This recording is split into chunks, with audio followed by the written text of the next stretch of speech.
The letter arrived on a Tuesday. Professor Ambrose Whitmore held the envelope in hands that had started trembling 6 months ago. Not constantly, just when he was tired or when the light hit a certain way and reminded him of the hospice room where Margaret had spent her final weeks. The return address was his daughter's, San Francisco. She wrote every month dutiful letters about her work, her husband, the grandchildren Ambrose saw twice a year if he As you was can see lucky. from the text, But the this implications are envelope felt profound. different, Indeed, heavier. and it aligns with He the set it on historical his records. desk unopened and looked around the study that had been his refuge for 43 years. Books climbed toward oak-beamed ceilings, medieval manuscripts in reproduction, Tudor portraits, Greek pottery catalogs, Roman military histories, the accumulated debris of a career spent teaching students about the parts of history that textbooks skipped, the unglamorous parts, the human parts, the details that made the past feel real instead of remote. On the corner of his desk, a photograph. Margaret at Corinth, 1987, squinting against Mediterranean sun, holding up a pottery fragment like she'd discovered treasure, which in a way she had. That piece of clay had crossed 2,000 years to reach her hand, connected her to people who'd walked the same ground, watched the same competitions, worshipped the same gods.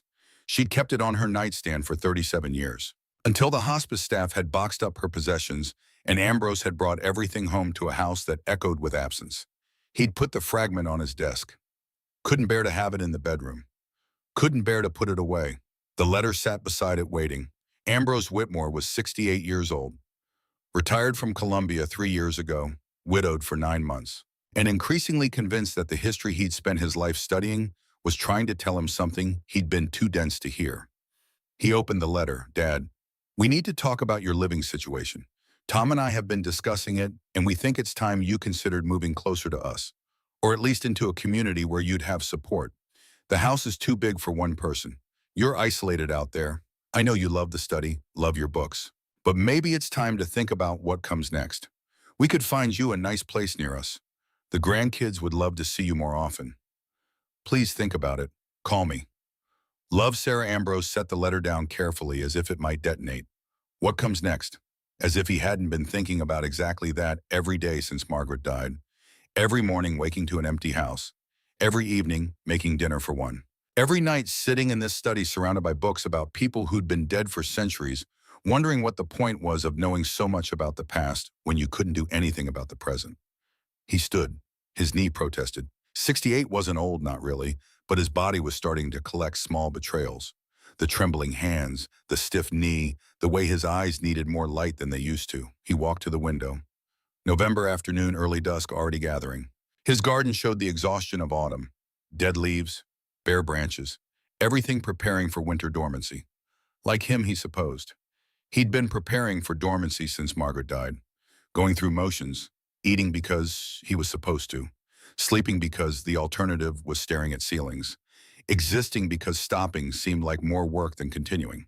But Sarah's letter had clarified something. He wasn't ready for dormancy, not yet. If he was going to move into some antiseptic retirement community, if he was going to pack up this study and these books and this life, if he was going to admit that his useful years were finished, then he wanted to do one more thing first. He wanted to teach one more class. Not in a university, not to students who'd forget him by graduation, but something that mattered.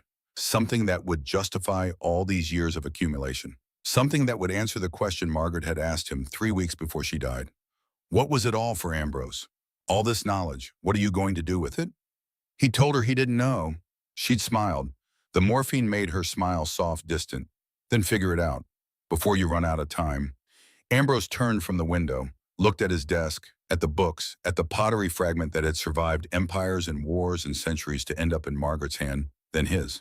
He sat down, pulled out a legal pad, started writing. An hour later, he had an outline.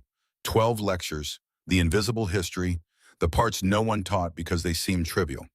Medieval people who never saw their faces. Tudor women who died for beauty. Greek athletes who competed for worthless prizes. The ordinary absurdities that revealed more about human nature than any battle. He'd record them, put them online somewhere. Maybe no one would watch. Probably no one would watch. But he'd have done something, left something, answered Margaret's question. What was it all for, this? One more attempt to make the past matter to the present. He looked at the pottery fragment. All right, he said to it, to Margaret's memory, to the empty study. One more class. Then we'll talk about what comes next. The fragment sat silent on his desk, holding 2,000 years of history in its broken curve. Ambrose turned on his desk lamp, pulled out his notes from 40 years of teaching, started planning. Outside darkness completed its claim on the day. Inside, something that might have been purpose stirred in the accumulated dust of scholarship. The first recording happened on a Friday. Ambrose had bought a simple camera, propped it on a tripod, arranged the study lighting as best he could. Felt ridiculous doing it. He was a professor, not a performer. His medium was chalkboards and lecture halls, not cameras and the internet. But he pressed record anyway. "My name is Ambrose Whitmore," he said to the camera, to whoever might eventually watch this. "I taught history at Columbia University for 40 years, retired now. And I want to tell you about the parts of history that nobody talks about." He paused. This felt harder than he'd expected, more exposed. Not the famous battles, not the great speeches, the small stuff. The daily indignities, the adaptations people made just to survive another Tuesday. The things that were so normal back then, nobody thought to write them down. His hands weren't trembling. Small victory. "My wife Margaret died 9 months ago. Before she died, she asked me what all this knowledge was for. All these years of research and teaching. What was I going to do with it?" He looked down at his notes, then back at the camera. "I didn't have an answer then, but I think I do now. Knowledge dies when it's not shared. History fades when no one tells it. So I'm going to tell it. These 12 lectures, the invisible history, starting with something simple." He held up a reproduction of a medieval manuscript. In the year 1347, a woman named Marjorie lived outside York. She bore 3 children, tended chickens, survived the Black Death, died at 38. And here's what haunts me. She died without ever knowing what she looked like. He set the manuscript down. Not approximately, not sort of. She had no idea what her face looked like, and neither did almost anyone else in medieval Europe, because mirrors, actual reflective mirrors, were luxury items, for nobility only. Everyone else got by with water reflections, pond surfaces, well water, brief distorted glimpses that vanished when you reached toward them. Ambrose stood. The camera followed him as he walked to a small mirror on his wall. We take this for granted. The ability to see ourselves clearly, to check if our hair is right, if we look tired, if we're aging the way we expected. Medieval people had none of that. They learned what they looked like from other people's descriptions. Your mother says you have your father's nose. A neighbor remarks you look exhausted. That's your mirror. Brutal social feedback. He returned to his desk. Imagine building your entire self-image from secondhand descriptions. Imagine the confidence that might create. Or the insecurity. Imagine having no visual proof of your own existence except the faces that looked back at you and told you what they saw. He picked up the pottery fragment. "Margaret found this at Corinth, probably piece of an amphora. Could have held wine oil grain. Someone used this 2,000 years ago. Someone who probably never saw their own face clearly either." He set it down gently. "That someone is dead. The amphora is broken. But the fact remains. They lived, they worked, they survived without something we consider essential. The ability to see ourselves." Ambrose looked directly at the camera. "In our first lecture, we'll explore what it meant to live without mirrors. What medieval people lost. What they maybe gained. How identity worked when you couldn't verify it visually." He reached toward the camera, then paused. "One more thing. If you're watching this, if you make it through all 12 lectures, do me a favor. Tell someone else. Share it. Not because I need the attention, but because history dies in silence. It survives in telling." He turned off the camera, sat in the quiet study. His hands were steady, his breathing was even, and for the first time in 9 months he felt something that might have been purpose. Margaret would have laughed at him, setting up a camera in his study like some kind of internet personality. But she also would have approved. She'd spent her life believing knowledge was meant to be shared, not hoarded. He uploaded the video that night, created a simple channel, The Invisible History, posted the first lecture. By Monday, it had 17 views. Tuesday, 43. Wednesday, 106. By the following Monday, 15,000. Someone had shared it on a history forum, then a retirement community discussion board. Then it started spreading through networks of older men who remembered when learning meant sitting in libraries, taking notes by hand, actually thinking about things instead of skimming for content. The comments started coming in. "I'm 72, never thought about mirrors. Makes me wonder what else I take for granted. Served in Korea. We went weeks without seeing our faces. You described it perfectly. The weird freedom of it. My grandfather used to say, you only need mirrors if you're vain. Now I understand what he meant. Ambrose read every comment, felt something unfamiliar. Connection, maybe. The sense that what he knew mattered to people he'd never meet. He recorded the second lecture on a Thursday. Romance in the medieval world, Ambrose began, was heartfelt, emotional, and frequently outsourced to celibate monks who judged your grammar. He was more comfortable with the camera now, less stiff, starting to find a rhythm. Literacy was rare, expensive, reserved for clergy nobles and that one irritating town official who read documents aloud very slowly. So when medieval people wanted to express love, devotion, uncontrollable longing, they hired a professional, a scribe, a clerk, sometimes a monk. He pulled out a reproduction of medieval correspondence. Picture this. You enter a room that smells like ink and parchment. You clear your throat. Say, I need a letter, a love letter. The scribe nods, dips his quill, asks, how intense are we talking? A pause for effect. He was learning timing. Then comes confession. You dictate your feelings out loud, slowly, while another human being writes down every word with the emotional distance of someone taking grocery notes. Tell her my heart burns for her. The scribe pauses. Burns as in spiritually or burns as in alarming? Ambrose held up the correspondence. Medieval love letters followed strict formulas, opening praises, emotional declarations, vows of loyalty, dramatic flourishes borrowed from classical texts. If you weren't eloquent enough, the scribe helped. Would you like to compare her beauty to the dawn, the rose, or divine light? This wasn't non-optional. Romance had formatting requirements. He set the letter down. Here's what makes it almost unbearable. The scribe often knew both parties. Small towns didn't offer anonymity. Your love letter might be written by the man who baptized your beloved, taught her cousin to read, and absolutely knew she was already engaged. He looked at the camera. Professional discretion was encouraged. Professional silence was hopeful. And sometimes scribes reuse phrases. When you write dozens of love letters a year, patterns happen. Somewhere out there, two medieval lovers received suspiciously similar compliments and never compared notes. Ambrose picked up a pen. I wrote Margaret one letter in my life. 1978. I was in London doing research. She was in Boston finishing her dissertation. International calls were expensive. So I wrote 3 pages. Told her I missed her, that I'd been thinking about the future, asked if she'd marry me. He set the pen down, mailed it on a Tuesday, spent 2 weeks convinced I'd made a mistake, that I'd been too earnest, that she'd read it and realized I was ridiculous. A pause. She sent a telegram, 3 words, yes, come home. He looked at the camera directly. Medieval people did this constantly, dictated their hearts to strangers, sent those hearts into the world with no guarantee of safety, and somehow it worked. People married, hearts broken, mended. Romance wasn't private, wasn't discreet, but it was sincere. He reached toward the camera, even when dictated, maybe especially when dictated. Because if you're willing to stand in front of a celibate monk and say out loud that someone makes your heart burn, that's commitment or desperation. A slight smile. Medieval sources are unclear on which. He turned off the camera. The video went up Friday night. By Monday, it had 30,000 views. The comments shifted. I wrote my wife one letter, 53 years ago. She still has it. Now I know why it mattered. My father dictated letters to my mother during World War II. A chaplain wrote them. I found them after Dad died, never understood why they felt so formal. Now I do. This made me cry. I'm 68 and just realized I've never written a real letter. Just emails. Just texts. Nothing that cost me anything. Ambrose read that last comment 3 times. Nothing that cost me anything. He thought about the cost of Margaret's telegram. Not the money, the vulnerability, the willingness to say yes to a future that wasn't guaranteed. To commit to a story that might not have a happy ending. It hadn't in the end. She died at 65.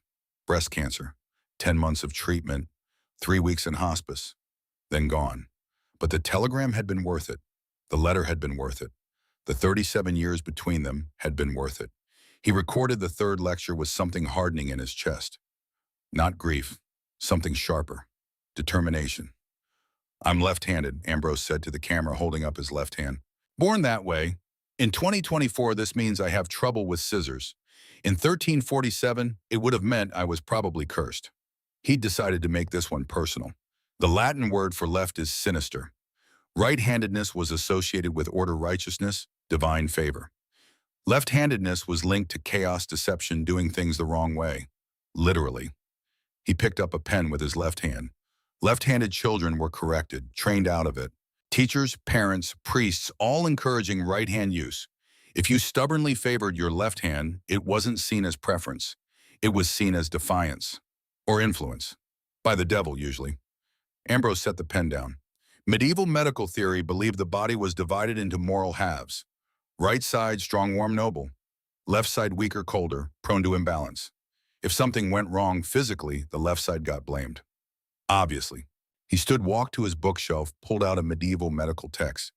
Even daily rituals reinforced this. People crossed themselves with the right hand, swore oaths with the right hand raised, reached for communion with the right hand. Do any of this left-handed, you were committing small heresies every day. He returned to frame. I learned all this in graduate school. Found it fascinating academically. Then one semester I had a student who was left-handed. Brilliant kid. But he struggled with those terrible right-handed desks. Sat twisted at an uncomfortable angle, taking notes in obvious pain. Ambrose sat. One day I asked him why he didn't just use his right hand for writing. Save himself the trouble. He looked at me like I'd suggested he cut off a limb.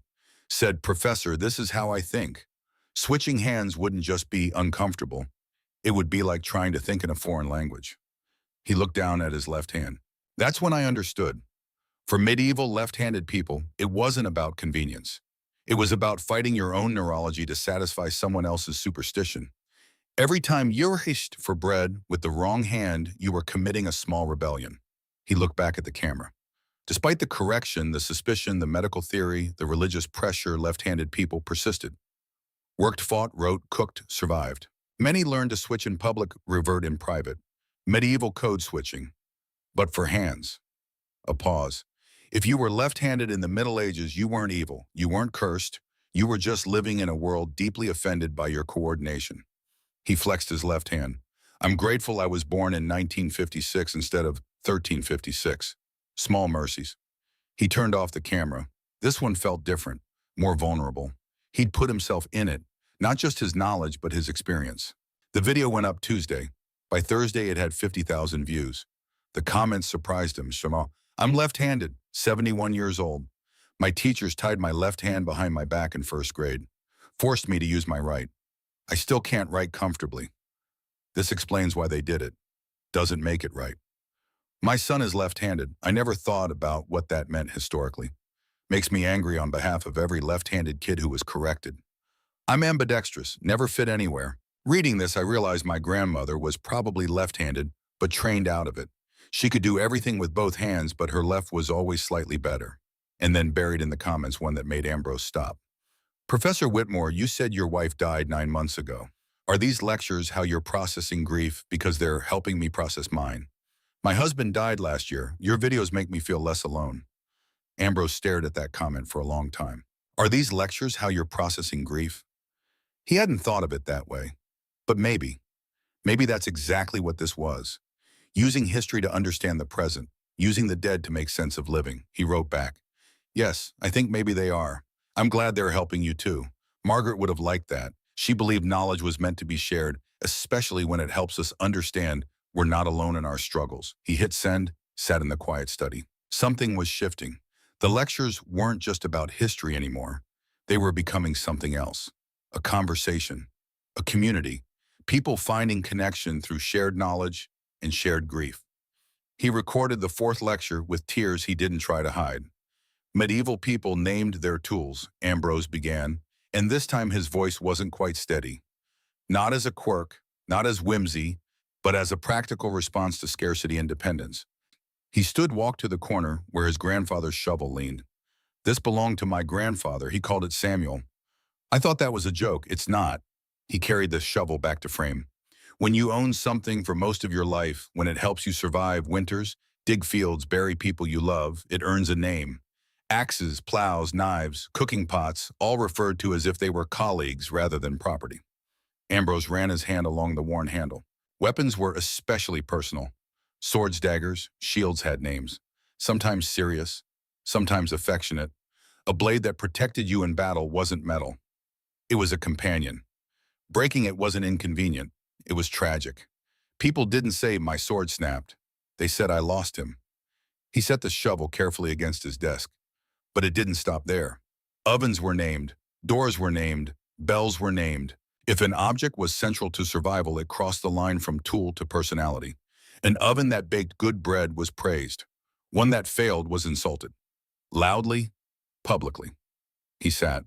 This wasn't superstition. It was practicality mixed with exhaustion. When your entire life depends on a handful of objects functioning properly, you develop relationships with them. You speak to them, blame them, thank them. Ambrose looked at the shovel. My grandfather died in 1989, lung cancer. Near the end, when he wasn't making sense anymore, he asked me to take care of Samuel. I thought he meant his brother. He meant the shovel. His voice caught. Made me promise. I promised. He cleared his throat. I've kept it 35 years. Don't use it much, but I oil the handle every spring. Check for rust. Keep the blade sharp. A long pause. Margaret used to ask why. I told her I made a promise, but it's more than that. It's continuity. Holding something that held the hands that came before mine. Maintaining a relationship that transcends utility. He looked at the camera. When Margaret died, the hospice gave me her belongings in a box. Her reading glasses. The book she'd been reading. A necklace I gave her on our 10th anniversary. And I realized, these aren't just objects. They're relationships. They held her hands, touched her skin, existed in her life. He picked up a pair of reading glasses from his desk. Margaret's. I can't throw these away. Not because they're valuable, because they're named, because Margaret's glasses mean something that old reading glasses doesn't. He set them down. Medieval people understood this, named their tools because those tools were part of their survival, part of their story, part of the continuity that connected them to the people who'd come before and would come after. He looked at the shovel again. Samuel, ridiculous name for a shovel. But my grandfather was serious, and now so am I. He reached toward the camera. In a world with very few possessions, each one mattered. Medieval people didn't just own objects, they lived with them. And sometimes that living was honored with names. He turned off the camera, sat in silence. The video went up that night. By morning, it had 75,000 views and hundreds of comments. People shared stories about objects they'd kept, tools that belonged to parents, jewelry from grandparents, books from teachers. Each object named, each object holding relationships that survived death. And Ambrose understood. These lectures weren't just about medieval history. They were about continuity, about how humans create meaning through objects, through names, through the things that outlast us. He was teaching, but he was also learning how to live with absence, how to honor what's gone, how to keep going when the person who made going worthwhile is no longer there. The first part was nearly done. 4 lectures recorded, 4 pieces of invisible history shared. But something else was happening. The community growing around these videos wasn't just learning history, they were supporting each other, sharing grief, finding connection. Margaret had asked what all this knowledge was for. Ambrose was starting to understand the answer. It was for this, for creating connection across time and distance, for reminding people they weren't alone in their struggles, their grief, their determination to keep going. The invisible history wasn't just about medieval people. It was about everyone who'd ever felt invisible, ever wondered if their life mattered, ever needed to know that 2,000 years from now, someone might find a fragment of their existence and say they lived, they mattered, they're worth remembering. He looked at the pottery fragment on his desk. Margaret had held this, had connected to someone across 2 millennia through this broken piece of clay. Now Ambrose was doing the same thing, connecting to strangers through shared knowledge, through invisible history, through the truth that we're all temporary, but the things we do, the knowledge we share, the connections we make, those can outlast us. He picked up his grandfather's shovel. Samuel, he said quietly, we're not done yet. Outside, November darkness claimed the evening. Inside, Ambrose Whitmore prepared for the second part of his journey, the part where invisible history would teach him how to face the visible truth he'd been avoiding, that Margaret was gone, that he was alone, that what came next was his choice, and that maybe, just maybe, there was still work to do before dormancy claimed him. The email arrived 3 weeks into the lecture series. Ambrose had just finished uploading the 5th lecture about medieval mobility, the constant, low-energy relocation of peasants who moved not toward opportunity, but toward maybe this place is slightly less cursed when the notification appeared. Subject, your mother would be proud. He stared at it. His mother had died in 1998, 26 years ago. Who would be writing about her now? He opened it. Professor Whitmore. We've never met. My name is Dr. Elena Morrison. I studied under your wife Margaret at Boston University in the early 2000s. She supervised my dissertation on material culture in Tudor England. I wanted to tell you that I've been watching your lecture series. Margaret used to talk about you constantly, about how you saw connections others missed, how you cared about the invisible people of history. But she also used to say you were running from something, using scholarship as armor against the present. I didn't understand what she meant then. Watching these lectures, I think I do now. I don't mean to overstep, but Margaret was important to me, and I think she'd want me to tell you that the invisible history you're teaching includes your own. The grief you're carrying, the isolation you're choosing. History is happening to you, Professor Whitmore. Not just around you. I hope that's not too forward. With respect and admiration, Dr. Elena Morrison Ambrose read it 3 times. Margaret supervised dissertations. Of course she did. She'd been a full professor at BU until her retirement in 2015. Had mentored dozens of students, and apparently talked about him enough that this woman, this stranger, felt comfortable telling him he was using scholarship as armor. She wasn't wrong.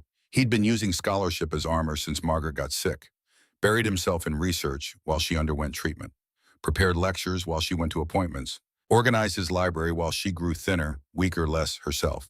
And after she died, he'd gone deeper, into books, into the past, into anywhere that wasn't the present tense of a house without her. These lectures were supposed to be different, supposed to be about connection, purpose, legacy. But Dr. Morrison was right. He was still running. The question was, from what or toward what? He looked at the outline for part 2. Beauty standards, Tudor cosmetics. The price women paid for appearance. He'd planned it as pure history, educational, informative, safe. But Dr. Morrison's email had cracked something open. History's happening to you. He sat at his desk, looked at Margaret's photograph. She was laughing in that picture head thrown back, completely unself-conscious. She'd never cared about appearance, never worn makeup, never bothered with fashion. You were beautiful, he said to the photograph. You never believed me, but you were. The photograph offered no response. He picked up his camera, set it on the tripod. But before pressing record, he did something different. He opened his desk drawer, pulled out Margaret's journal, the one she'd kept during treatment, the one he hadn't been able to read since she died. He opened it to a random page. June 15th, 2023. Ambrose is avoiding me, not physically, but emotionally. He's burying himself in research, preparing for a seminar that doesn't start until fall. I know what he's doing. It's what he always does when he's scared. He retreats into the past because the present is too painful. I want to shake him, want to tell him that I'm still here, that hiding in history won't change what's happening. But I also love him for it, for needing something safe while everything else falls apart. I just wish he'd let himself feel it. The fear, the anger, the grief that's coming. I'm dying, and my husband is reading about the War of the Roses. Ambrose closed the journal. His hands were shaking. She'd known. Of course she'd known. Margaret always saw through him. And she'd died anyway with him, still hiding, still running, still using scholarship as armor against reality. He looked at the camera. Dr. Morrison was right. The invisible history included his own. If he was going to teach part 2 about beauty, about what it cost, about the price of meeting impossible standards, he had to stop hiding. He pressed record. My wife never wore makeup, Ambrose said, and his voice was already unsteady. I need to tell you that first, before we talk about Tudor cosmetics and deadly beauty standards, before we examine what women paid to meet impossible ideals. I need you to know that Margaret, my wife of 43 years, never wore makeup a day in her life. He paused, composed himself. She said she learned from Tudor history. That's what she told me on our second date. I'd made some academic joke about ceruse, that's lead carbonate, mixed with vinegars, a white face paint Tudor women used, and she got very serious. Said, I don't paint my face, I read what it did to them and decided no fashion was worth poison. He looked directly at the camera. I thought she was being dramatic. She wasn't. He pulled out a folder of Tudor portraits. Let's talk about what beauty cost in Tudor England. Not in abstract terms, in teeth, in hair, in years of life. In the slow poisoning of thousands of women who knew what they were doing was dangerous and did it anyway because the alternative was social death. He held up a portrait of a young woman, face luminously pale. This is what fashion required: skin white as porcelain, achieved through ceruse, lead-based paint applied thickly to face and neck. It worked brilliantly, made skin glow, covered blemishes, created that otherworldly pallor that signaled you didn't work outdoors, therefore you were noble, therefore you were valuable. Ambrose set the portrait down. It also killed you slowly. The lead seeped through skin, accumulated in tissue, attacked the nervous system. Early symptoms: fatigue, headaches. Later symptoms: hair loss, tooth decay, tremors, sores beneath the makeup. Final symptom: death. He pulled out a medical text. This is from a physician in 1605. He writes anonymously because he's afraid of offending noble families. I have observed 7 women of gentle birth who applied these preparations daily. 5 are dead before 30. The remaining 2 suffer continual ailments. I cannot speak publicly, so I write this for future physicians. He closed the book. 5 dead, 2 suffering, but all for the crime of wanting to look acceptable. His voice hardened, and the cruelest part they knew: medical journals warned about cosmetic diseases. Physicians privately counseled against ceruse. Women watched their friends sicken and die, and most of them used it anyway. He stood, walked partially out of frame, then back. Why, that's the question that's bothered me for 40 years of studying this. Why would intelligent women choose slow poison? He sat. Because the social pressure was immense. Because a woman who appeared at court with natural skin, showing sun exposure or freckles, was judged harshly. Because looking healthy wasn't enough. You had to look untouched by labor. Otherworldly. Valuable. Ambrose picked up another portrait. This is Anne Clifford, painted around 1620. Look at her face. Natural. No ceruse. She stopped using cosmetics at 25. Just stopped. Washed her face with rainwater and soap. Let her natural complexion show. He set it down. She wrote in her diary, "I would rather be judged for plainness than die beautiful." That's a direct quote. She understood the mathematics, chose survival over appearance. He looked at the camera. But most women didn't have that luxury. If you wanted to marry well, you needed to look the part. If you wanted to keep your husband's attention, especially in elite circles where mistresses were common, you maintained your appearance. The alternative was being replaced. His voice dropped.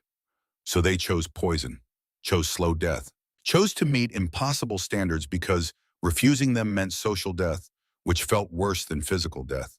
He picked up Margaret's photograph. Margaret understood this. That's why she never wore makeup. Not because she was vain about being natural, but because she'd studied what cosmetics cost Tudor women and refused to participate in any system, even a modern, safer one, that judged women's value by appearance. He set the photo down carefully. She was beautiful. I told her that constantly. She never believed me.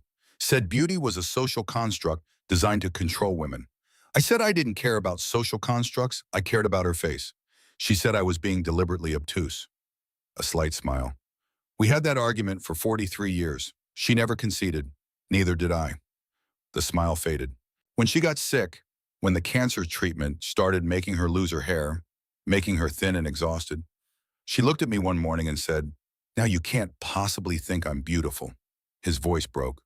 I told her she'd never been more beautiful. She called me a liar. I said I wasn't lying, I was seeing her clearly.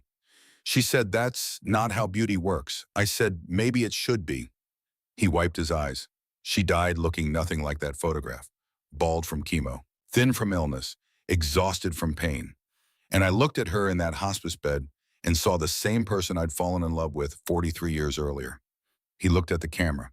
Beauty killed Tudor women, literally. Lead poisoning, mercury damage, slow death for the sake of appearance. And the system that created those standards that told women their value was tied to looking acceptable, that system was designed by men, enforced by men, profited men. His voice hardened. Women paid the price, in health, in years, in the constant, exhausting work of meeting standards that were designed to be unattainable. He stood.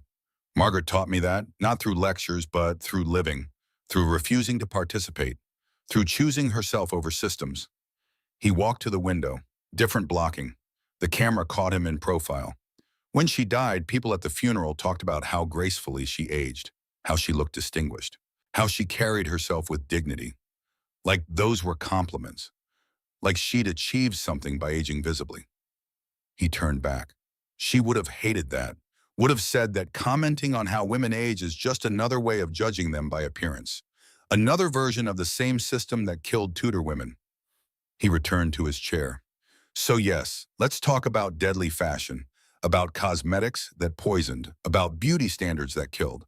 But let's also talk about why, about the systems that created those standards, about who profited, about who paid. He looked directly at the camera.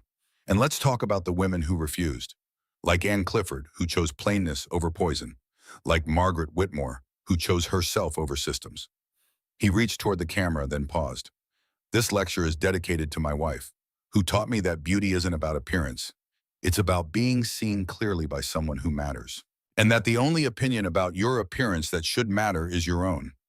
He turned off the camera, sat in silence. His hands were shaking again. But not from age, from finally letting himself feel what he'd been avoiding for 9 months.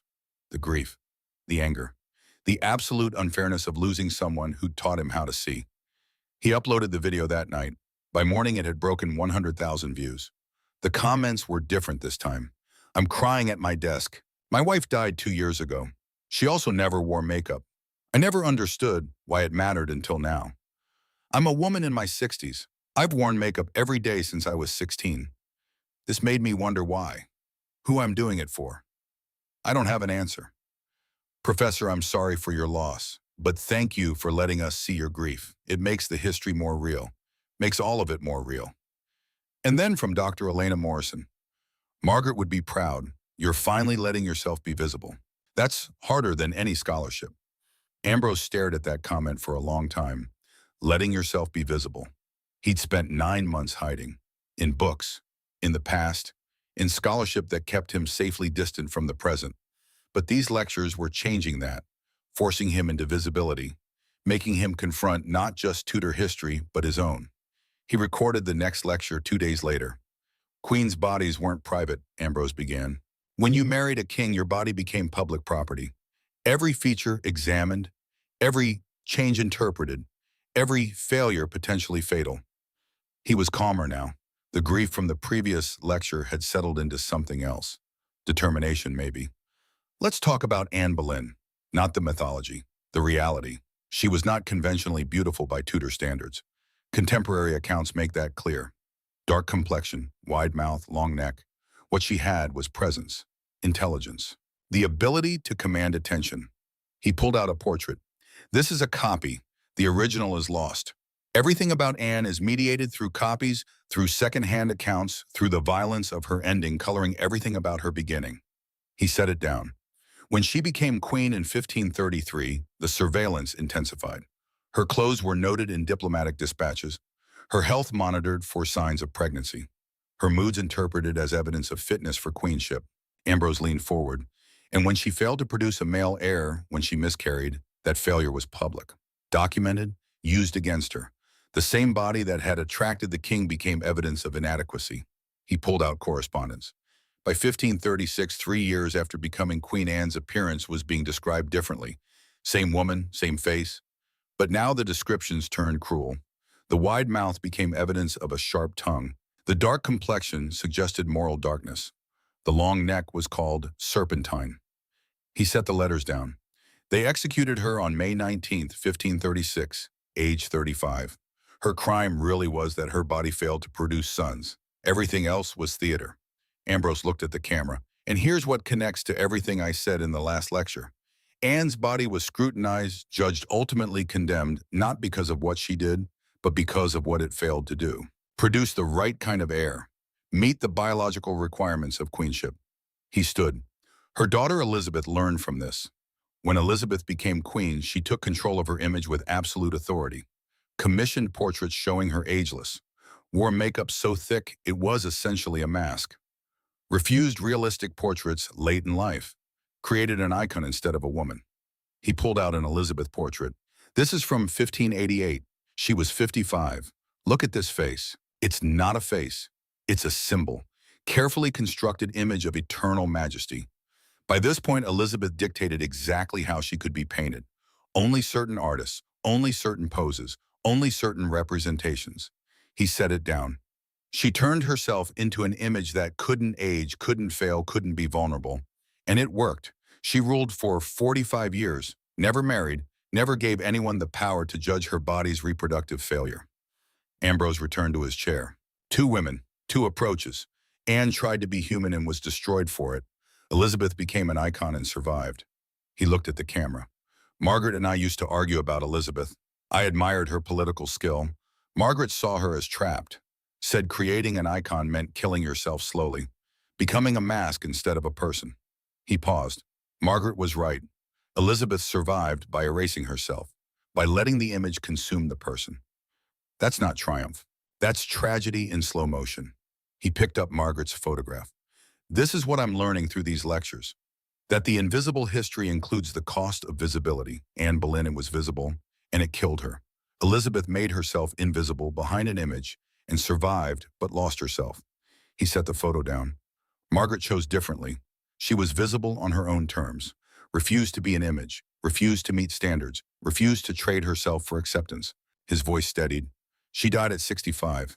Should have lived longer. Should have had more time. But she lived on her terms, was visible on her terms. And when she died, the person in that hospice bed was the same person I'd known for 43 years. He looked at the camera. That's the lesson Tudor queens can't teach us because they never had the choice. But Margaret can. That visibility on your own terms is worth more than survival on someone else's. He reached for the camera. Even if it's harder, even if it costs you, even if the world would prefer you to be an icon instead of a person. He turned it off. The video went up that night, 150,000 views by morning. But more importantly, the comments showed something shifting. I've been hiding since my husband died, using work as armor. This made me realize I'm doing what Elizabeth did, becoming a mask instead of a person. I'm 70. I've spent my whole life trying to be acceptable. This made me ask, acceptable to whom? For what? Professor Whitmore, you're teaching us about Tudor queens, but really you're teaching us about yourself, about visibility and grief and choosing to be seen. Thank you. Ambrose read every comment. They were right. He was teaching about himself, using history as a mirror to examine the present. And what he saw was this he'd been hiding, using scholarship as armor, becoming invisible in grief. But these lectures were forcing him into visibility, making him confront his own history, his own choices, his own question, what comes next? He recorded the final 2 lectures of part 2 over the next week. Aging was treated as personal failure, he said in lecture 7. Men were allowed to grow into authority. Women were expected to preserve youth long after it naturally faded. He was in his study late afternoon light and slanting through windows. Margaret turned 60 while she was in treatment. I wanted to celebrate. Take her somewhere. She laughed and said, I'm bald from chemo, and you want to celebrate that I'm older. I said I wanted to celebrate that she'd made it to 60. She said, that's not an achievement, that's just not dying yet. He paused. We argued about that. I said making it to 60 is absolutely an achievement. Every year is. She said society doesn't see it that way, especially for women. Every year past 50 is treated as a failure to maintain youth. He pulled out portraits of older Tudor women. These are rare. Tudor art didn't often depict women past their fertile years unless they were queens or unusually powerful. Because once beauty faded, women became invisible. He set them down. Margaret said this was still true, that she'd become invisible in her 50s, that people looked through her instead of at her. That invisibility was its own kind of death. His voice dropped. I told her I still saw her. She said, you don't count. You're biased. I said, being biased doesn't make me wrong. She said, it doesn't make me right either. He looked at the camera. We never resolved that argument. She died still believing that aging made her less visible, less valuable. And I died. He stopped, corrected himself. When she died, I realized she was wrong. She'd never been more visible to me than in those final weeks. Every line on her face told a story. Every gray hair was evidence of time we'd had together. He stood, walked to the window. Tudor women were punished for aging, mocked for trying to maintain beauty, ignored when they failed. The system offered no winning move. Youth was temporary, age was shameful. The transition between was treated as moral failure. He turned back. Margaret lived in 2023, not 1523, but she still felt that pressure, still internalized the message that aging made her less valuable, still couldn't quite believe me when I said she'd never been more beautiful. He returned to his chair. I wish I'd been more persuasive. Wish I'd found words that made her believe. But maybe there are no words for that. Maybe when an entire society tells women their value decreases with age, one man saying the opposite isn't enough. He looked at the camera. But I'll say it anyway, for anyone listening who needs to hear it. Aging is not failure. It's evidence. Evidence that you survived, that you persisted, that you earned every line, every gray hair, every sign of time passing. His voice strengthened. Margaret was more beautiful at 60 than at 25. Not despite the aging. Because of it. Because every year added depth, wisdom, character. Because she became more herself, not less. He reached for the camera. Tudor women didn't get to hear that. The system told them aging was shameful, and they had no choice but to believe it. But you do. We do. We can choose to see aging as evidence instead of failure. He paused. Margaret couldn't, but maybe you can. He turned it off. The final lecture of part 2 was recorded 3 days later. Beauty standards were designed by men, Ambrose said, and there was steel in his voice now. Enforced by men, profited men, women paid the price. He decided to end part 2 with anger. Controlled anger, but anger nonetheless. Sumptuary laws controlled what women could wear based on class, fabric restrictions, jewelry limits, sleeve widths, all regulated, all enforced, all designed to make sure women's appearance always indicated the status of the men associated with them. He pulled out legal documents. A well-dressed woman suggested a successful husband. A poorly dressed woman suggested male failure. Women's bodies were billboards for masculine achievement. He set them down. And when women violated these laws, they were punished. Not the men who supposedly controlled them. The women. His voice hardened. Perfect system. Women responsible for displaying male status, but also punished when they got it wrong. He stood. I taught this material for 40 years. Explained the historical context, the legal frameworks, the social pressures, all very academic, very distant. He walked partially out of frame. But Margaret lived it.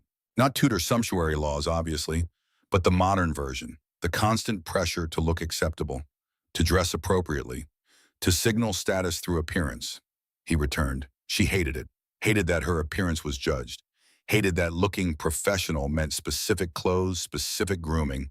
Hated that refusing to participate marked her as difficult, unfeminine, not a team player. He sat. She became a professor partly to escape that. Academic dress codes were looser. You could wear jeans and no one cared as long as you published. But even there she felt it. The judgment. The subtle messages that her refusal to perform femininity meant something about her competence. Ambrose looked at the camera. So when I teach about Tudor sumptuary laws about men controlling women's appearance, I'm not just teaching history. I'm teaching about Margaret, about the system that judged her, about the exhausting work of refusing to participate. He picked up her photograph. She was tired. That's what I remember most. Not angry, though she had right to be. Just tired. Tired of being judged. Tired of performing. Tired of the constant work of existing in a world that turned her body into commentary on her value. He set it down. Tudor women were tired too. Tired of cosmetics that poisoned them. Tired of clothes that restricted them. Tired of standards that judged them. Some, like Anne Clifford, opted out. Most couldn't. Kept participating because the alternative was worse. He looked at the camera directly. Margaret opted out. Stopped wearing makeup at 20. Stopped caring about fashion at 30. Stopped trying to meet any standard except her own by 40. And you know what happened? A pause. Nothing. The world kept turning. Her career flourished. Her students loved her. Her colleagues respected her. All the dire warnings about what happens when women refuse to perform femininity turned out to be empty. He leaned forward. That's what I'm learning from all this. From Tudor history. From Margaret's life. From these lectures. That the systems that control women through appearance standards, those systems only work if women participate. They fall apart when women refuse. He stood. Anne Clifford refused Cyrus and lived to 76. Elizabeth I refused marriage and ruled 45 years. Margaret refused beauty standards and built a career, a life, a legacy on her own terms. He walked to the window one final time. The system tells women that refusal means failure. Tells them they'll be punished, excluded, diminished. And sometimes that's true. Sometimes refusal costs you. He turned back. But participation costs you too.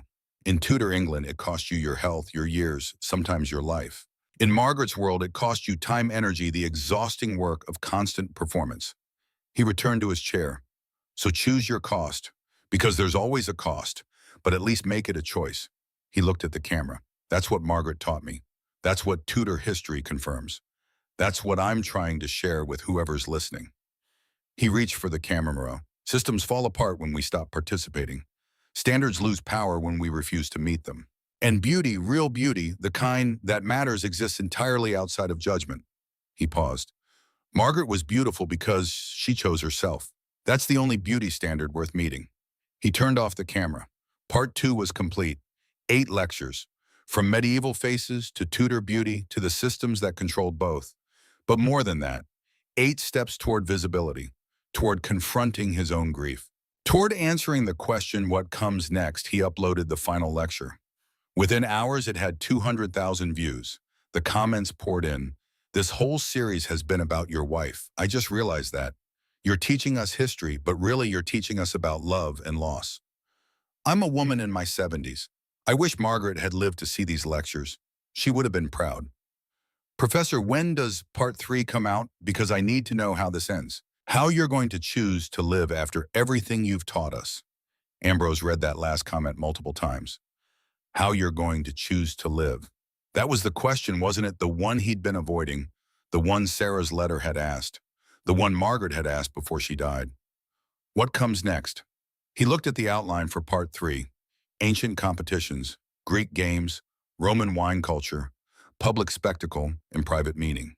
He'd planned it as a return to pure history, a way to end on something less personal. But that wasn't going to work anymore. Part 3 couldn't be about retreat. It had to be about resolution, about deciding what comes next. He sat at his desk, picked up his pen, started rewriting the outline for part 3. Not about ancient games, about what those games meant, about why humans create spectacle, about how excellence achieved and witnessed creates community, about how maybe, just maybe, he wasn't done yet. Outside winter deepened its hold on the world. Inside, Ambrose Whitmore prepared for the final part of his journey, the part where invisible history would teach him how to become visible again. The email from Sarah arrived the morning Ambrose was supposed to record the first lecture of part 3. Dad, I haven't heard from you in 3 weeks. I'm worried. Can you please call me Tom, and I want to come visit.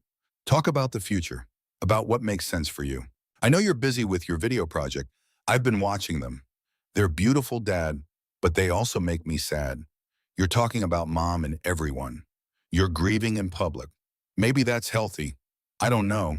But I worry you're using this project the way you used to use work, as a way to avoid dealing with real life. Please call. Love, Sarah. Ambrose read it twice. Set his phone down, looked at his camera already set up on the tripod. The study around him organized for recording, notes spread across his desk. The pottery fragment from Corinth waiting to make its appearance. Using this project as a way to avoid dealing with real life. Sarah wasn't wrong, but she also wasn't entirely right. Yes, he was grieving in public. Yes, he was talking about Margaret constantly. Yes, he was using history as his medium. But he wasn't avoiding, not anymore. He was processing, working through, using what he knew to understand what he felt. The question was, to what end he'd completed part 2 3 days ago. The response had been overwhelming. Over 500,000 total views across all lectures. Thousands of comments, people sharing stories about their own grief, their own struggles with beauty standards, their own attempts to navigate aging in a world that punished visibility. A community had formed. People who'd never met connected through shared knowledge and shared pain. And Ambrose sat at the center of it simultaneously, teaching and learning, giving and receiving, hiding and becoming visible. But Sarah's question remained, what comes next? He picked up his phone, called his daughter. She answered on the second ring. Dad, finally. Hello, Sarah. Are you okay? I've been worried. I'm fine. Working on the lecture series. A pause, then, Dad, we need to talk about your living situation. I know. You can't stay in that house alone. It's too big, too isolated. You need to be around people. Ambrose looked around his study, books climbing toward the ceiling, Margaret's photograph on his desk, his grandfather's shovel in the corner. 43 years of accumulated life. I know, he said again. So you'll consider moving. He was quiet for a long moment. Can I ask you something first? Of course, Imran. Have you watched all the lectures? Sarah hesitated. Most of them, the medieval ones, some of the Tudor ones. They're hard to watch, Dad. You're so sad. I am sad. Your mother died. I'm allowed to be sad. I know, but nothing. Sarah, these lectures, they're not me avoiding life. They're me figuring out how to keep living. Do you understand the difference? Silence on the other end. When your mother died, Ambrose continued, I didn't know how to keep going. Everything we'd built, everything we'd planned, it was all based on us, together, and then suddenly there was just me. And I didn't know what to do with that. He heard Sarah's breath catch. So yes, I hid. In books, in history, in the past, because the present was unbearable. But these lectures, they changed something. They made me realize that history isn't escape. It's connection. It's how we understand that we're not alone in our struggles. Dad, let me finish, please. She went quiet. I have one more part to record. Part 3, about competition, spectacle, community. About why humans gather to witness excellence. And I hope it's going to help me answer the question you're asking. What comes next? He paused. Give me 2 more weeks. Let me finish this. Then we'll talk about living arrangements, about the future, about all of it. But let me finish first. A long silence. Then Sarah's voice thick with emotion. Okay, 2 weeks. But Dad, yes, I love you. And Mom would be proud of what you're doing, even if it makes me sad to watch. I love you too, sweetheart. He hung up, sat in the quiet study, 2 weeks, to record part 3, to find his answer, to decide what comes next. He looked at the camera, pressed record. I visited Corinth once, Ambrose began, and his voice was steadier than it had been in months. 1987, Margaret and I took a trip after I got tenure. Called it a vacation, but really I just wanted to see the isthmus. Wanted to stand where the Isthmian Games happened. He held up the pottery fragment. Margaret found this. We were walking through the ruins, she bent down and picked it up. The guide said we shouldn't take it, but Margaret smiled and said it was just a broken pot. Surely Greece had enough broken pots. He laughed. Let us keep it. Ambrose set the fragment down gently. I've kept it for 37 years. It sat on Margaret's nightstand. Now it sits on my desk. A piece of clay that crossed 2,000 years to connect us to people who'd been dead longer than our country has existed. He pulled out a map, spread it across his desk. The Isthmus of Corinth, 4 miles wide at its narrowest, the only land bridge between mainland Greece and the Peloponnese. Ships, merchants, armies, everyone passed through here. This was the throat of Greece. He traced the narrow strip with his finger. And every 2 years for over 1,000 years, the entire Greek world converged here for games, athletic competitions, poetic performances, religious festivals, commercial fairs, all happening simultaneously in controlled chaos. He looked at the camera. I want to talk about why that mattered, not just historically but personally, because I think the Isthmian Games have something to teach us about community, about purpose, about what happens when we gather to witness excellence together. He leaned back. But first I need to tell you why this part is different, why part 3 isn't just about ancient history. He paused. My daughter asked me what comes next, whether I'll keep living alone in this big house hiding in history, or whether I'll rejoin the world. Move closer to family, find community, choose life over dormancy. His voice steadied. I didn't have an answer, but I think the Isthmian Games might help me find one, because they were about gathering, about community, about people choosing to come together to witness each other, to create meaning through shared experience. He picked up the pottery fragment again. This belonged to someone who made that choice, who traveled to Corinth, who stood in crowds, who witnessed excellence, and was part of something larger than themselves. And 2,000 years later, Margaret picked it up and brought it home, connected to that long-dead person through this broken piece of clay. He set it down. That's what this final part is about. Connection across time, community across distance, and the choice to be part of something larger than our individual grief. He looked directly at the camera. So let's talk about the Isthmian Games, about why people traveled for weeks to watch other people compete, about what they found there, and about what that might mean for those of us trying to figure out what comes next. He reached for the camera. Let's talk about choosing community over isolation, excellence over dormancy, life over hiding. He didn't turn off the camera. Instead, he stood, walked to his bookshelf, pulled out a volume on ancient athletics. The games began, he said, returning to frame, according to tradition in 1350 BCE. That's probably mythological, but by the 6th century BCE, they were well established. Held every 2 years in honor of Poseidon. He opened the book. Poseidon, god of the sea, earthquakes, horses. For Corinth, that wasn't abstract theology. That was practical religion. Poseidon ruled the waters on both sides of the isthmus. protected their ships, their trade, their entire economy. He set the book down. When Corinth hosted games in his honor, it wasn't just worship, it was insurance, community investment, a way of saying we honor you, you protect us, everyone benefits. Ambrose sat. And the prizes were worthless. Pine wreaths that died within days. No gold, no money, just dead vegetation. And yet men trained for years, risked serious injury, traveled hundreds of miles for those wreaths. He looked at the camera. Why, that's the question that fascinated me for decades. Why would rational people compete so fiercely for worthless prizes? He leaned forward. Because the prize wasn't the wreath. The wreath was just the symbol. The real prize came after. Your city held banquets in your honor, gave you money, land tax exemptions, built statues, wrote your name in stone, composed poetry about your victory that would outlive everyone you knew. He paused. The wreath died. The glory didn't. That's what they were competing for.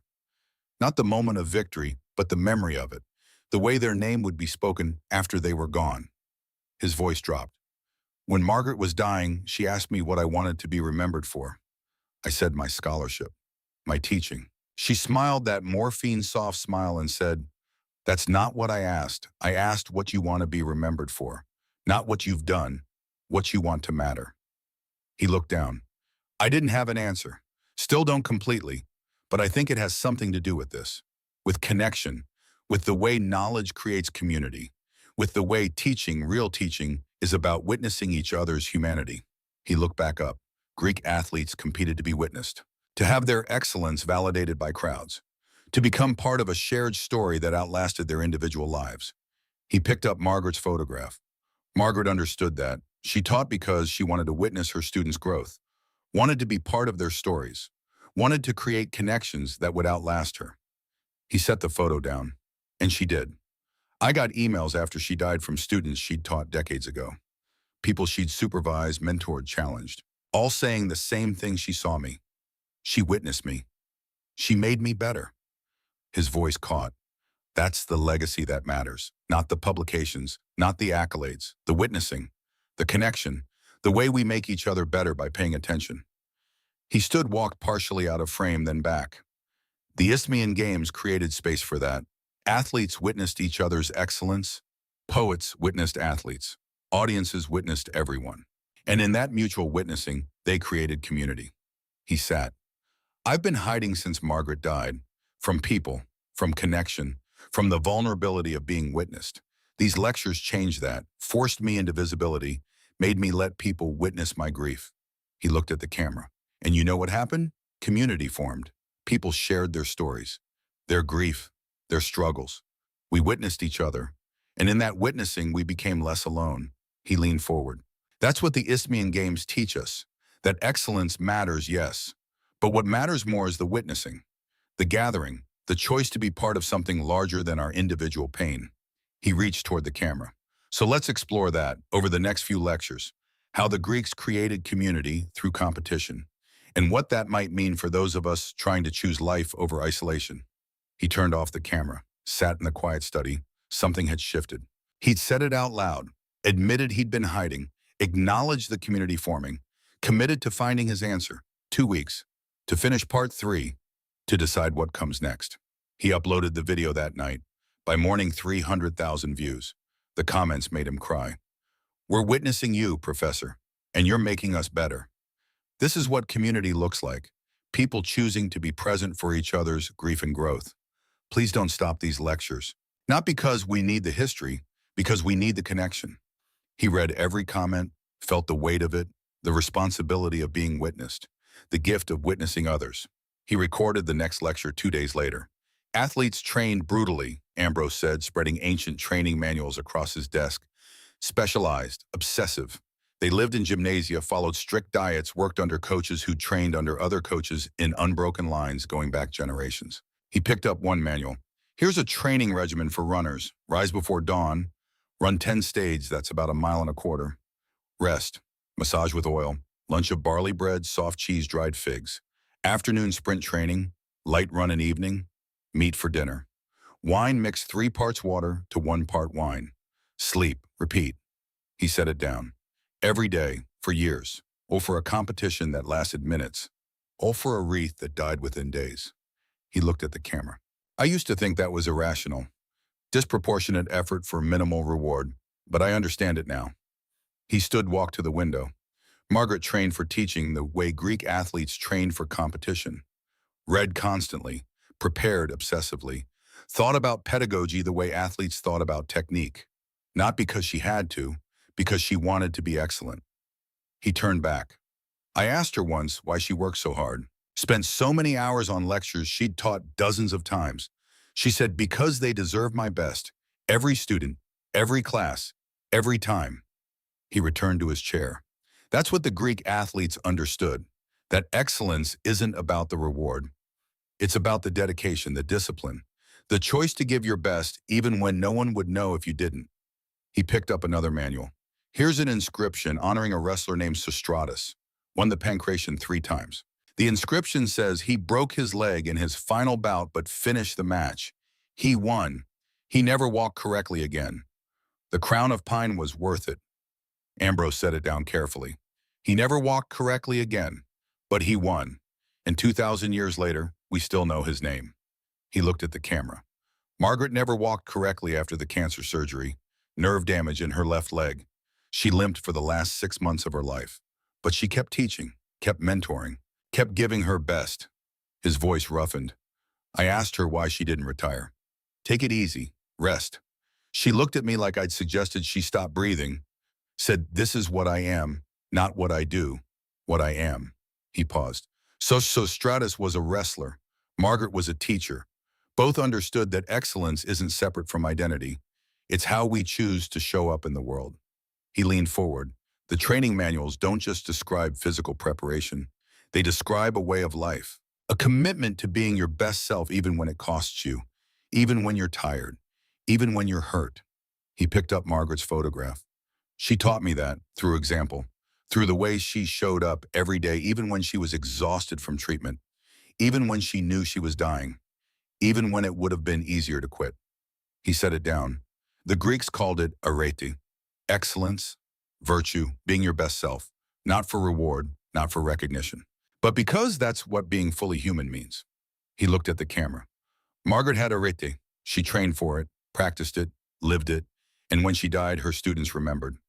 Not her publications, not her awards, the way she showed up, the excellence she brought to every interaction. He stood. That's what competition at the Isthmian Games was really about. Not defeating others, but demonstrating arete, showing the world your best self, being witnessed in your excellence. He walked to where his grandfather's shovel leaned. This shovel, Samuel, my grandfather trained with this every spring, prepared the garden, turned the soil, not because he had to, because he wanted to do it excellently, wanted the garden to be his best work. He returned to frame. That's training, that's discipline, that's the Greek concept of arete applied to a Pennsylvania garden. Excellence in everything, not for others, for yourself. He sat. I haven't trained for anything in 9 months, haven't pushed myself, haven't tried to be excellent. I've been surviving, going through motions, doing the minimum. He looked at the camera. These lectures changed that, made me train again, prepare, push myself to be clear, honest, vulnerable, to bring my best to this teaching, even if it's just me and a camera in an empty study. He leaned forward. That's what the Greek athletes teach us, that training matters, that discipline matters, that choosing excellence, even when no one would know if you didn't, that's how we stay human in the face of grief. He reached toward the camera. So the question becomes, what are you training for? What excellence are you pursuing? Not for reward, not for recognition, but because being your best self is what makes life meaningful. He paused. I'm training to figure out what comes next, to answer my daughter's question, to honor Margaret's legacy by choosing life over dormancy. He turned off the camera. 2 more lectures to go. The penultimate lecture was about poets and musicians. Alongside athletes, Ambrose began, poets and musicians arrived at the Isthmian Games. They competed too. Lyre players, flute performers, singers who performed hymns or epic narratives. These competitions were judged publicly. Winning carried just as much prestige as athletic victory. He held up ancient musical notation. This is a fragment of a victory ode, the melody. The words praising Poseidon and the victor, designed to be memorable, to travel. Music was how victory became permanent. He set it down. A race lasts minutes. The athlete crosses the finish line, receives his crown, and then what? The moment is over. But a victory ode that lives, gets performed at banquets, festivals, gatherings, spreads the victor's name across Greece, carried by voices embedded in memory. He picked up a book of Pindar's odes. Pindar made a career writing these. Here's part of one for an Isthmian victor. He whom the god loves wins glory that endures. Brief is the strength of men's hands, but the song outlasts the stadium. Your name, Melissus, will echo when your bones are dust. Ambrose closed the book. Your bones are dust, but poetry preserves. That's the transaction. You, when I write, you're remembered. The athlete provided the moment. The poet provided immortality. He looked at the camera. Margaret loved Pindar. Used to read him to me in Greek. I didn't understand most of it, but I could hear the rhythm, feel the power of the language. He picked up a notebook from his desk. Margaret's. After she died, I found this. Notebook full of poems she'd copied. Greek, Latin, medieval verses. On the last page, she'd written a line from Pindar. He opened to the page, read, "Brief is the span of our light, but excellence achieved and witnessed endures." His voice broke. That's what she believed. That our lives are brief, but what we do with them, the excellence we achieve, the way we let ourselves be witnessed, that endures. He set the notebook down. She was a poet in her way, not in verse, but in the way she shaped lives, her students, her colleagues, me. She composed us through her teaching, her example, her witnessing. He looked at the camera. And now, 9 months after her death, I'm still being shaped by her, still hearing her voice, still trying to live up to the excellence she modeled. He stood, walked to the bookshelf, pulled out her published works. These are Margaret's books. Scholarship on Material, Culture, Domestic Life, The Invisible History of Ordinary People. Published by university presses. Cited by other scholars. This is her victory ode. Her way of making her brief span endure. He set them on his desk. But these aren't what I remember. What endures for me isn't the scholarship. It's the way she laughed. The way she read poetry. The way she believed that teaching was about witnessing people into their best selves. He sat. That's what poets at the Isthmian Games understood. That memory is active. It requires performance, repetition, community. Songs had to be sung to endure. Stories had to be told. He looked at the camera. These lectures are my way of singing Margaret's song, of telling her story, of making sure her brief span endures beyond my individual memory. He leaned forward. But they're also my way of figuring out my own song. What I want to endure. What excellence I want to be witnessed achieving. He picked up the pottery fragment. This person, whoever they were, they're dust. Their bones are gone, their name is lost. But this fragment endures. Evidence that they existed, that they were part of the Isthmian Games, part of community. He set it down. I want to be part of community again. Want to choose witnessing over hiding. Want to compose something that endures beyond my individual grief. He looked at the camera. Pindar was right. Our span is brief. But excellence achieved and witnessed endures. The question is, what excellence are we achieving? Who's witnessing? What are we composing? He reached toward the camera. One more lecture, then I'll have my answer. He turned it off, sat in the quiet study. One more lecture, then decision time. He uploaded the video that night. 400,000 views by morning.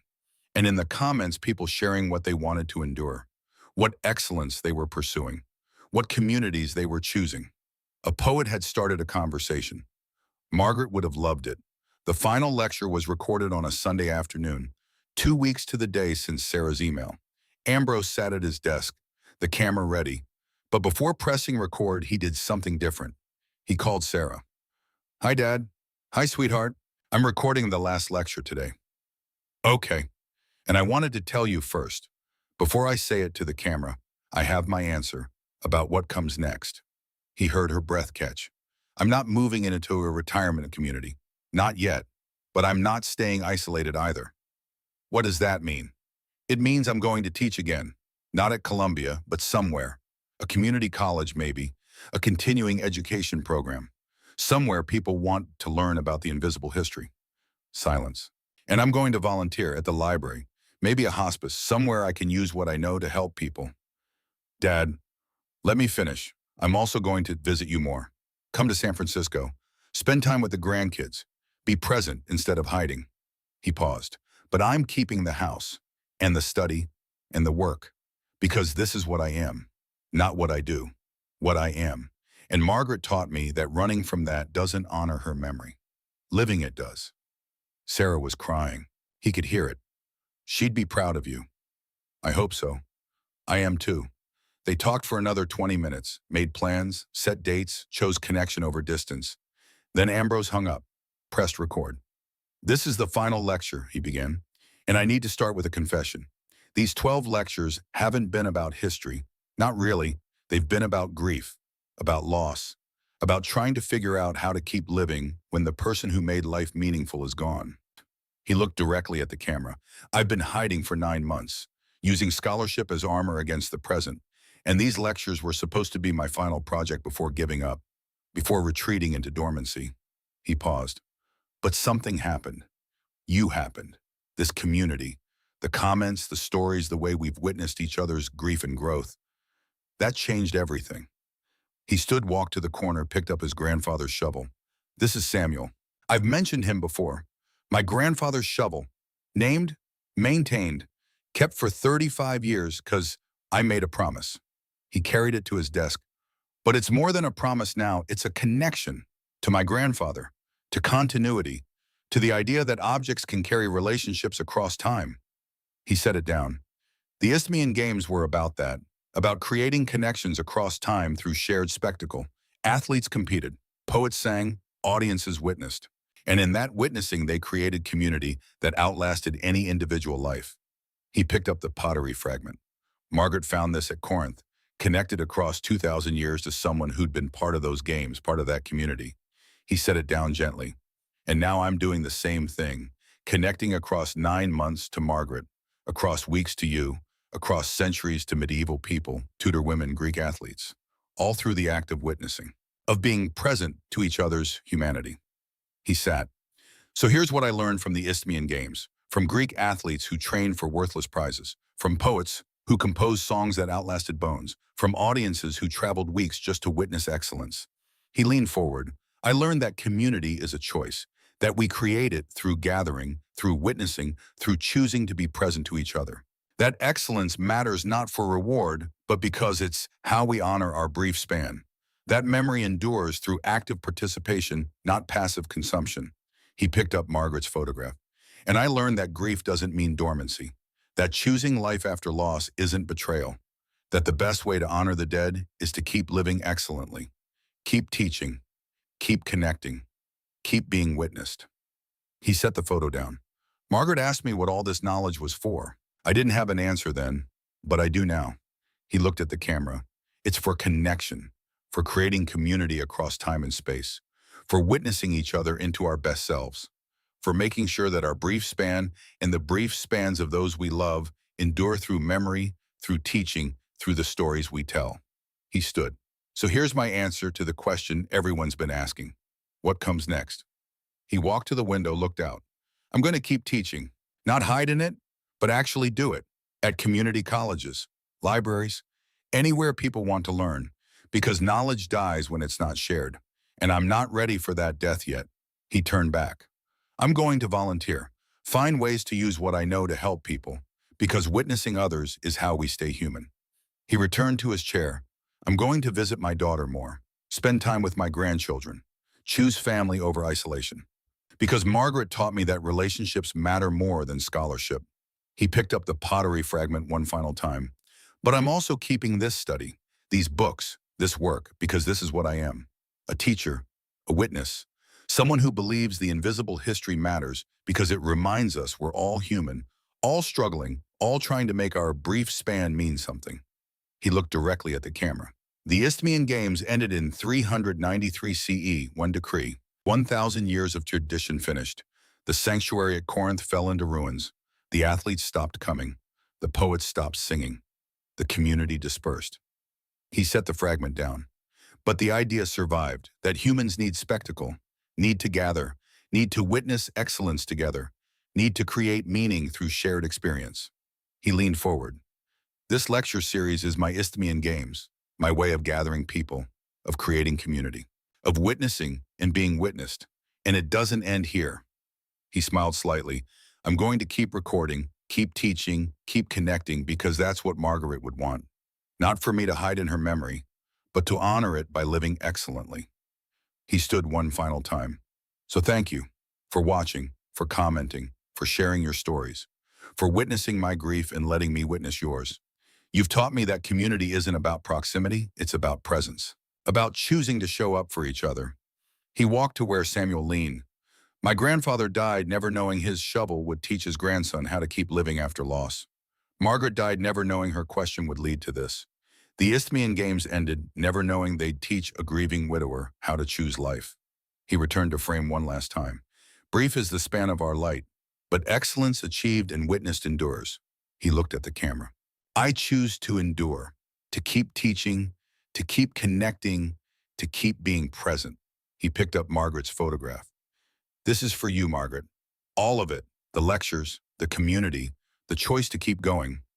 Because you taught me that knowledge is meant to be shared, that excellence is worth pursuing, that being witnessed is how we become our best selves. He set it down. And this is for everyone watching. You've witnessed me. You've made me better. You've reminded me that I'm not alone in my grief. He reached toward the camera. So here's to the invisible history, to the people who lived without mirrors, who dictated love to strangers, who were cursed for being left-handed, who named their tools, who died for beauty, who competed for worthless prizes, who sang songs that outlasted bones. He paused. Here's to all of us, trying to make our brief span matter, trying to be witnessed, trying to endure. He smiled. See you in the next series, because this isn't ending. It's just beginning. He turned off the camera, sat in the quiet study. It was done. 12 lectures, 20,000 words spoken across weeks. A community built, a decision made. He uploaded the final video. Within an hour, 500,000 views. The comments poured in. Thank you for letting us witness you. You've changed my life. This isn't goodbye. This is hello to whatever comes next. Professor Whitmore, you asked what all your knowledge was for. It was for this, for reminding us we're human, we're connected, we're not alone. And one buried deep in the comments that made him stop. I'm Dr. Elena Morrison. I sent you an email at the start of part 2. Margaret was my mentor. And I just wanted to say she'd be so proud. You finally let yourself be visible. That's harder than any scholarship. Welcome back to the world, Professor. Ambrose read it 3 times. Welcome back to the world. He looked around his study, at the books, at Margaret's photograph, at his grandfather's shovel, at the pottery fragment from Corinth. All of it still here, all of it still part of his life. But he wasn't hiding in it anymore.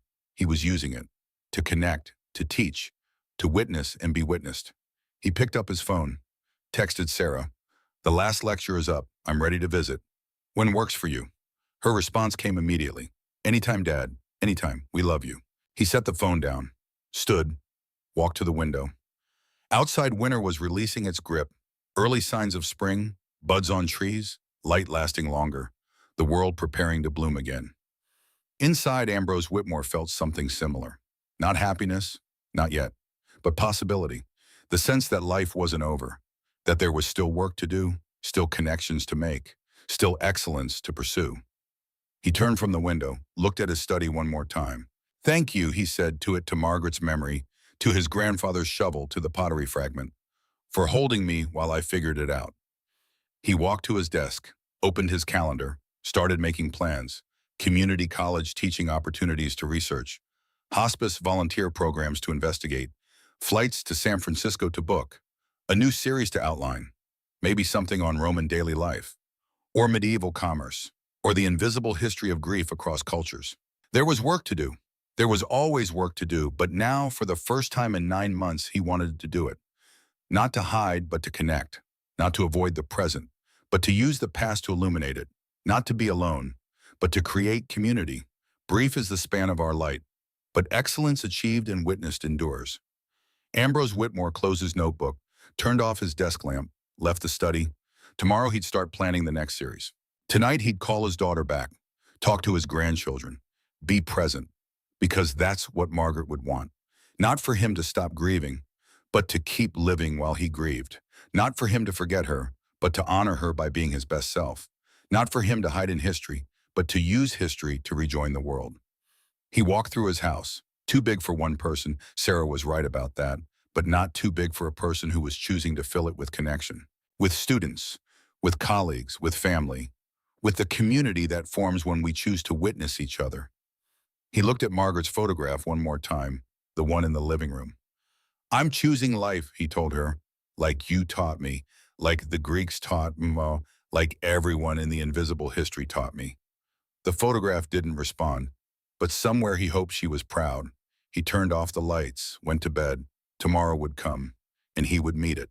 Not with perfect answers, not with complete healing, but with the choice to keep going, to keep teaching, to keep being witnessed, to keep honoring his brief span by living it excellently. The invisible history had taught him well. Now it was time to write his own. 6 months later, Ambrose Whitmore stood in a community college classroom in San Francisco, 15 students scattered across the seats, ranging in age from 19 to 73. "My name is Professor Whitmore," he began, "and I want to tell you about the parts of history that nobody talks about." The students looked up, some with notebooks ready, others with skepticism, all with that hunger he recognized, the hunger for connection, for knowledge that mattered, for being witnessed. "Medieval people," he continued, "died without knowing what they look like. Not approximately, not sort of, at all." A student raised her hand. "How did they deal with that?" Ambrose smiled. "That's exactly the right question.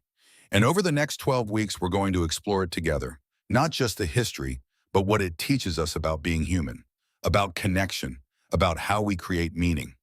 The students settled in, and Ambrose Whitmore began teaching again, not hiding in scholarship, but using it to create community. Brief is the span of our light, but excellence achieved and witnessed endures. And somewhere in the invisible history, Margaret smiled.